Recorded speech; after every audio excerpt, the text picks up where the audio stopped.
मैं पूरे देशवासियों को गणतंत्र दिवस की हार्दिक शुभकामनाएं देता हूं और साथ ही साथ मैं आशा करूंगा कि आप सभी देश के प्रति राष्ट्र की भावना और राष्ट्र के प्रति प्रेम भाव, सद्भाव आदि एक दूसरे से सहायता के संदर्भ में आपस में जोड़ने का प्रयास करेंगे और साथ ही साथ अपने मन से जो भी सांप्रदायिकता है, ऊंच नीच, शिक्षा अशिक्षा आदि की जो भी भावनाएं मन में होती है उसे दूर करने का हमेशा प्रयास करेंगे। एक दूसरे को साथ लेने का आप संकल्प लेंगे। इस गणतंत्र दिवस को बहुत ही इंजॉय पूर्वक मनाएंगे। पूरे देश को और देश के प्रति जो भी राष्ट्रवाद की भावनाएं होती है उसे आगे बढ़ाने का आप तत्पर प्रयास करेंगे। यह एक हर एक देश के नागरिक का अधिकार होता है कि वह देश के प्रति कुछ करे, देश में हो रही जो भी गतिविधियां है उसमें सहयोग करें, जितने भ्रष्टाचार से जुड़े कार्य हो उसमें आप उसका अवहेलना करें, उस पर विशेष रूप से जागरूक हो और उसका आप आंदोलन करने के लिए स्वतंत्र हैं। अतः हम आपसे विनम्र पूर्वक निवेदन करेंगे कि आप देश के विकास के लिए तत्पर तैयार रहेंगे और देश में जुड़े भ्रष्टाचार है जो भी है और जो अशिक्षा से जो भी भावनाएं चल रही है आप शिक्षा में बढ़ावा देंगे, भ्रष्टाचार को दूर करेंगे, सांप्रदायिकता को दूर करेंगे और देश के जो भी विकास से जुड़ी घटनाएं होती है उसमें आप सहयोग करें, एक दूसरे का मदद करें। शिक्षा से देश को, हमें शिक्षा से देश को महान बनाना है, सांप्रदायिकता से नहीं। इसलिए आज जो हम लोग नया मिशन लेकर चल रहे हैं तो हम लोग क्लास की ओर आगे बढ़ेंगे कि जो भी हमारी क्लास कक्षाएं चल रही है वो क्लास हमेशा सदैव चलती रहेगी, लेकिन सबसे इंपॉर्टेंस होती है कि देश के प्रति हमारा जो भाव हो, संभावनाएं हो, जो भी हो एक उच्च कोटि की होनी चाहिए।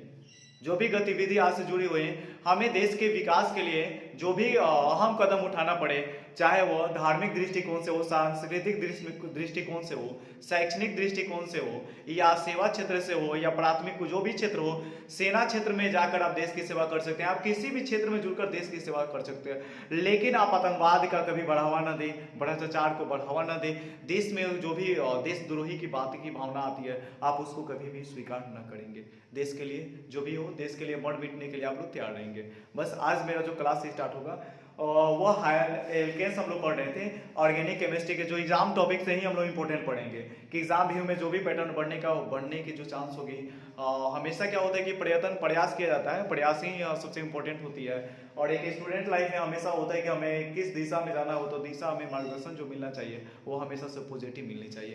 तो इसमें देखेंगे कि हाइलो एल्केन्स में हम लोग पढ़ लिए हैं कि हाइलो एल्केन्स जो आगे था हम लोग एल्केन्स पढ़े, एल्कीन पढ़े और एल्काइन पढ़ लिया है। उसमें एल्काइन से कुछ जुड़ी जो भी स्ट्रक्चर होंगे उसको हम आगे बढ़ाने का प्रयास करते हैं और साथ ही साथ उससे जुड़ी जो भी होगी उसको हम एक एक करके आपके समक्ष लाने का प्रयास करेंगे। आप चैनल पे बने रहें और चैनल को आगे बढ़ाने का आप सदैव प्रयास करते रहेंगे। इसमें हम देखेंगे आज जो मुख्य टॉपिक होगा वह होगा एल्काइन, जिसमें आपको हम बता चुके हैं कि एल्काइन होता क्या है। जो इसमें बॉन्ड होते हैं, नंबर ऑफ बॉन्ड,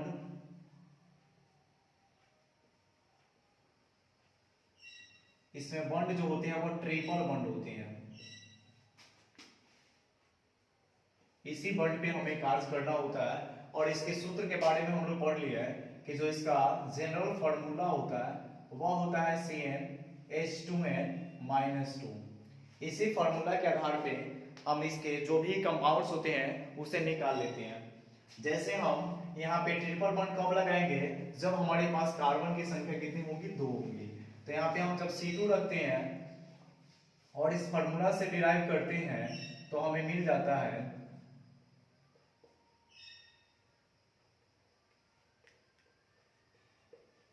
यानी कि C2H4-2 अर्थात मिलेगा हमें C2H4। अब यहाँ पे कुछ सॉफिक्स मिल रहे हैं, जो यहाँ पे सॉफिक्स हमें मिल रहा है वह सॉफिक्स है YNA। इसी को हम जोड़ देंगे अर्थात इसे कहते हैं आयन, यानी कि जिस कंपाउंड में हमें सॉफिक्स के रूप में आयन मिल जाए वह हमेशा एल्केन ग्रुप के सदस्य होते हैं।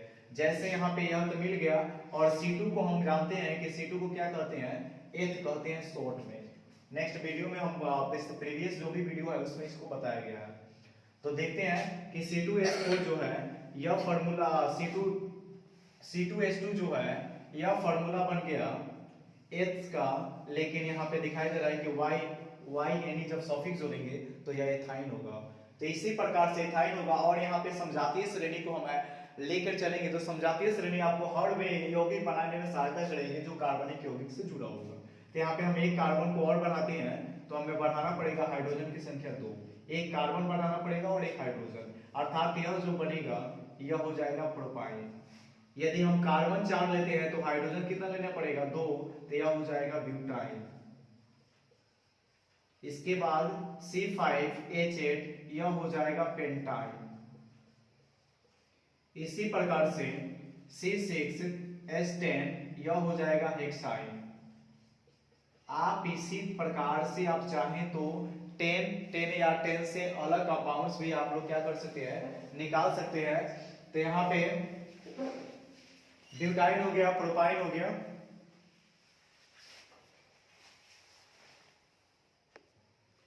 और इसी आधार पे हम क्या कर सकते हैं कि आप जो भी है तो इसमें इसके अलावा आप क्या कर सकते हैं, आप अनंत तक निकाल सकते हैं। यानी आप चाहें तो C7 निकाल सकते हैं, C8 निकाल सकते हैं, C12 निकाल सकते हैं, आप चाहें तो इसे अप्रोक्स आगे भी बढ़ा सकते हैं। तो इतना हम लोग देखें, और इसमें क्या करना है कि कार्बन एक एक बढ़ाना है और हाइड्रोजन 2 बनाएंगे और इसका नाम लिखते जाएंगे। जो प्रीवियस लेक्चर है उसमें आप देखते हैं तो उससे आपको पता चल जाएगा कि हमें नाम कैसे लिखना है। ठीक है, कार्बन कंपाउंड्स के। अब हम देखेंगे, ये तो फॉर्मूला मिल गया, अब इसके स्ट्रक्चर की ओर हम बढ़ते हैं। तो सभी का जब हम स्ट्रक्चर देखेंगे तो इसमें क्या होता है कि ट्रिपल बॉन्ड का प्रयोग करना पड़ता है। तो जो पहला है वह एथाइन है। हमेशा पूछता है कि एथाइन की संरचना होती क्या है। तो जो एथाइन है इसका फॉर्मूला होता है C2H4, यहाँ पे देख लिया। और इसकी संरचना जब हम देखते हैं तो कार्बन के बीच हमें क्या करना है, डबल बॉन्ड लगाएंगे और इसके बाद एक एक हाइड्रोजन को क्या करते हैं, शिफ्ट कर देते हैं। यह हो गया एथाइन। इसके बाद जो नेक्स्ट है वह है प्रोपाइन। इसकी फॉर्मूला होती है C3H4। इसकी स्ट्रक्चर जब देख लेते हैं, कार्बन सबसे पहले जोड़ लेते हैं और कार्बन जोड़ने के बाद हम कहीं एक स्थान पे क्या करते हैं कि ट्रिपल बॉन्ड लगा देते हैं, बाकी सभी कार्बन को सिंगल बॉन्ड से जोड़ लेते हैं। तो जहां पे हम लगाते हैं ट्रिपल बॉन्ड वहां पे कार्बन एक डालते हैं और बाकी उसके बाद वाले आफ्टर जो होता है ट्रिपल बॉन्ड वाले कार्बन के, वहां पे हम किसी हाइड्रोजन का प्रयोग नहीं करते हैं, क्योंकि हम लोग जानते हैं कि कार्बन के जो बॉन्ड्स होते हैं हमेशा वह 4 बॉन्ड से हमेशा जोड़ते हैं हम हाइड्रोजन को। तो यहाँ पे देख रहे हैं कि इसका बॉन्ड 4 हो जा रहा है, इसका भी 4 हो जा रहा है, तो इसमें हम नहीं जोड़ेंगे। नेक्स्ट जो अगला हम देखेंगे, जो अगला है वह है ब्यूटाइन। अर्थात ब्यूटाइन जो होता है इसका फॉर्मूला होता है C4H6 और स्ट्रक्चर क्या करेंगे, सबसे पहला काम जो होगा उसमें आप कार्बन जोड़ेंगे और कार्बन में कहीं एक कार्बन के साथ में ट्रिपल बॉन्ड का प्रयोग कर सकते हैं और यहाँ पे आप क्या करें, हाइड्रोजन को जोड़ लें। इसी प्रकार इसी वे में आप क्या कर सकते हैं, इससे से जुड़े 10 तक आप निकालते हैं, यानी डेकाइन तक निकालेंगे और उसका स्ट्रक्चर तैयार करेंगे। आपको पता चलेगा कि एग्जाम में जो भी पैटर्न बनेंगे लगभग इससे जुड़ेगा तो यही आएगा। इसके बाद हम देखते हैं जो मेरा नेक्स्ट टॉपिक होगा वह टॉपिक है एल्कीन। यह एल्काइन यहीं पे समाप्त होता है और इसके बाद हम देखते हैं एल्कील की तरफ में।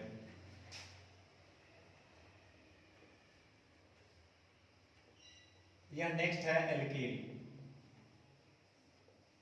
इसके कंपाउंड होते क्या है, तो देखिए इसके हम कुछ कन्वर्सेशन यानी कि इसके रिएक्शन हम देखेंगे ना छोटा सा, तो इससे पता हो जाता है कि इसके जो कंपाउंड्स होंगे वो किस प्रकार से बनेंगे।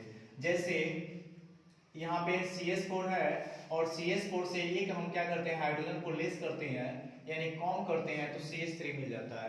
तो यह जो होता है यह एल्केन है। यदि एल्केन से आप क्या करें, एक हाइड्रोजन को रिमूव करें तो आपको मिल सकती है एल्काइल। अर्थात यहाँ पे हम लोग रिएक्शन देखा कि एल्केन से हम एल्किल कैसे बनाएंगे। तो आप एक हाइड्रोजन को रिमूव करते हैं और रिमूव के स्थान पे कोई भी हाइड्रोजन का प्रयोग नहीं करते हैं, बॉन्ड को आप क्या करते हैं इस तरह से छोड़ते हैं, तो वहां पे मिलता है जो वह एल्कीन मिल जाता है। अब यहाँ पे हम देखते हैं जैसे CH4 है, CH4 को क्या बोला जाता है, तो इसे बोला जाता है मेथेन। अगर एक हाइड्रोजन इसमें से कम करते हैं तो वह CH3 बनेगा और यहाँ पे बॉन्ड लग जाएगा। तो यह मेथ से क्या हो गया, मेथेन से हो जाता है डायरेक्टली मेथाइल। इसके अलावा नेक्स्ट होता है C2H4 यानी C2H6। तो यह जो बनेगा यहाँ पे दिखाई दे रहा है कि यह क्या है, एथेन है, लेकिन हम एक कार्बन को जब रिमूव करेंगे तो यह बन जाएगा एथाइल। तो यहाँ पे आप आसानी से देखिए। इसके बाद हम बताते हैं कि इसकी फॉर्मूला क्या होगी। तो जो इसका फॉर्मूला होता है वह होता है CnH2n+1, और यहाँ पे एक बॉन्ड दिखा दी जाती है कि एक बॉन्ड क्या होता है, सिंगल रहता है जो खाली रहता है, जिसपे हाइड्रोजन की नहीं रहती है।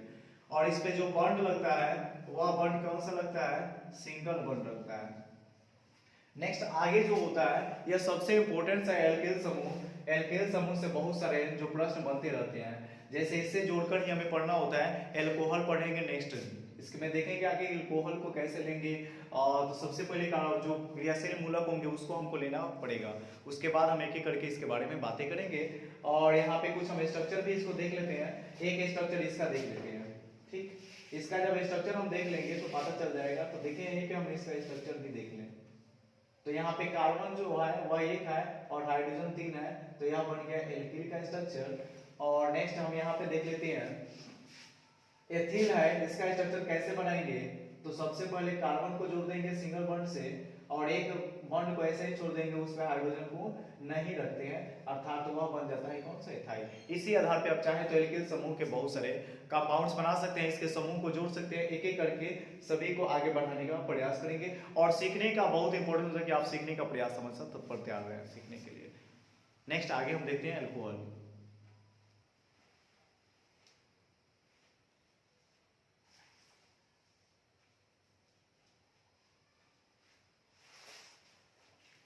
और इस आगे जो पढ़ाई होगा इसी पे जुड़ा होगा, जो फंक्शनल ग्रुप होगा हमेशा इसी से प्रश्न बनता है कि एल्कोहल जो होता है, एल्कोहल का संकेत क्या होता है, इसकी संरचना क्या होती है, नाम क्या होता है, किस ग्रुप का सदस्य होता है, इसे हम विशिष्ट रूप से देखेंगे, विस्तृत रूप से देखेंगे। और इसमें खास है कि आपके हर एग्जाम में यह आते रहता है। तो बोर्ड के एग्जाम हो या प्री बोर्ड हो या स्कूल एग्जाम हो या कोई भी कंपटीशन क्षेत्र हो, लगभग इससे प्रश्न बन जाते हैं। तो पहला जो है एल्कोहल से लिया गया, ठीक है। एल्कोहल या सूत्र हो गया एल्कोहल का OH, जो इसकी संरचना होती है तो यहाँ पे देख रहे हैं कि इसकी संरचना ये है, और जो इसका नाम होता है इसे हाइड्रोक्सिल ग्रुप में रखते हैं। अब वर्ग किसका है, यह किस ग्रुप का सदस्य है, तो एल्कोहल का है। तो आप इसमें कितने टॉपिक आपको मिला है, इसमें 4 टॉपिक पे आप क्लियर करते हैं। जो O होता है वह ईथर का संकेत होता है, अर्थात इसका नाम ईथर है और ग्रुप भी ईथर है, और संरचना यहाँ पे दिख रहे हैं। जो अगला है CO, अर्थात CO को कीटोन कहते हैं, और जो यह सदस्य होता है वह कार्बोनिल ग्रुप का सदस्य होता है, और इसके स्ट्रक्चर यहाँ पे दी हुई है। नेक्स्ट जो है कार्बोक्सिलिक एसिड है। कार्बोक्सिलिक जो एसिड है इसका जो संरचना है कुछ इस प्रकार से होता है, और कार्बोलिक जो इसका नाम है कार्बोलिक एसिड है, और यह कार्बोक्सिलिक ग्रुप का सदस्य है, ठीक। और यह जो है यहाँ पे दिखा है कीटोनिक ग्रुप, यह जो है यह कीटोनिक ग्रुप का है, नाम इसका कीटोन है। नेक्स्ट जो है CHO, इससे आप वाकिफ है कि CHO जो होता है वह एल्डिहाइड होता है, और एल्डिहाइड कौन से ग्रुप का है, एल्डिहाइड ग्रुप का होता है, और इसका नाम के वर्ग की बातें करते हैं एल्डिहाइड वर्ग से आता है। NH2 होता है जो यह एमीन होता है, इसका नाम एमीन है, और इसके स्ट्रक्चर कुछ इस प्रकार से होती है NH2 की। और जो एमीन होता है लेवल थोड़ा सा अगर हाई जाता है तो वहां पे प्राइमरी एमीन होता है, सेकेंडरी होता है और टर्शियरी होता है। इस प्रकार से हम आगे भी देखेंगे एमीन जो पढ़ेंगे तो उसमें। और नेक्स्ट जो है COOR, अर्थात COOR जो है एस्टर है, और यह एस्टर ग्रुप से भी है, और इसका नाम क्या होता है, एस्टर होता है। इससे जब हम क्वेश्चन करेंगे तो उसमें आएगा एल्केनोएट, एथेनोएट, इस प्रकार से प्रश्न बनते रहते हैं। तो जो हम नेक्स्ट क्लास में देखेंगे, जो हमारा अगला जो नेक्स्ट लेक्चर होगा उसमें पहला हम लोग पढ़ेंगे एल्कोहल, और एल्कोहल के बाद दो लेक्चर उसमें हम देखेंगे हाइड्रोक्सिलिक ग्रुप और ईथर ग्रुप। इसके बाद हम एक एक करके प्रयास करेंगे कि बहुत कम समय में इसको प्रोवाइड करा दी जाए, जिसमें आप एग्जाम में जो भी स्ट्रक्चर से प्रश्न बनेंगे क्लियर हो जाएगा, जो भी ऑब्जेक्टिव से इससे जुड़ा होगा आप इसको बड़े ही केयरफुली याद करेंगे, रिमेम्बर कर लेते हैं या समझ लेते हैं तो आपके लिए यह बहुत ही लाभदायक होगा एग्जाम के लिए, या जो भी बच्चे जिनका अभी आने वाला बोर्ड है और जो कंपटीशन क्षेत्र में जा रहे हैं उनके लिए भी बहुत ही जीएस के रूप में काम आ जाएगा।